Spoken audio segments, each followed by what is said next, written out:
Good morning, church. I'd like to take this Thursday to remind us of the resurrection. Really, every single Sunday that we gather is a reminder that Christ is risen. He's not in the grave, he is risen. Now, we celebrate this specifically at Easter, but I think that every Sunday is a celebration. It is the Lord's Day in which we say, Christ is risen. Now, in Mark's Gospel, there's a section on the resurrection, and I would like to read 8 of these verses. It's Mark chapter 16, verses 1 through 8. Saturday evening, when the Sabbath ended, Mary Magdalene, Mary the mother of James, and Salome went out and purchased burial spices so they could anoint Jesus' body. Very early Sunday morning, just at sunrise, they went to the tomb. On the way, they were asking each other, "Who will roll away the stone for us from the entrance of the tomb?" But as they arrived, they looked up and they saw that the stone, which was very large, had already been rolled aside. When they entered the tomb, they saw a young man clothed in a white robe sitting on the right side. The women were shocked. But the angel said, "Don't be alarmed. You are looking for Jesus of Nazareth, who was crucified. He isn't here. He is risen from the dead. Look, this is where they laid his body. Now go and tell his disciples, including Peter, that Jesus is going ahead of you to Galilee. You will see him there, just as he told you before he died." And the women fled from the tomb, trembling and bewildered, and they said nothing to anyone because they were too frightened. But we do know that the disciples were told about the risen Christ, and some of them showed up that day to find out themselves that Christ was risen. And when we think about this and we think about the disciples, there's a few points that I want to bring out. In particular, these are points that we see that the resurrection had a great impact on the disciples. And the first point is this: it brought the disciples from despair to hope. The disciples had placed everything in Jesus. They left their jobs and their families to follow this man. Jesus, their leader, had just been killed, and surely they thought they were next.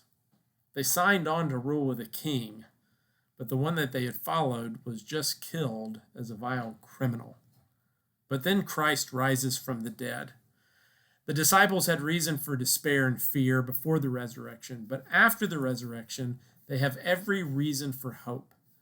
And we, being people who have placed our faith in Christ, understanding that he is risen, we can move from despair to hope as well. The next thing is that the disciples and those followers of Christ moved from misunderstanding to truth. If you were to look throughout the Mark's Gospel, you would see that Jesus is continually pointing to his resurrection. He tells them that he came to serve and things like this, but the disciples are continually getting confused and thinking that they're going to rule. They seem to dismiss this talk of resurrection as well. The resurrection allows the disciples to see the truth that Jesus had already taught them. That is, Jesus came to save the lost and to serve, and that he would rise again as he said. The resurrection moves us from misunderstanding God and his plan to grasping and being able to participate in the truth, to participate in the mystery of the gospel.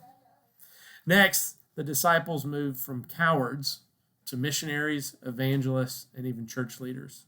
The disciples fled, the disciples hid, they denied Christ, but after the resurrection, this brings boldness to them to leave their home and to become missionaries and go all over the Roman Empire, spreading the gospel. The resurrection gives them strength to preach the good news as evangelists.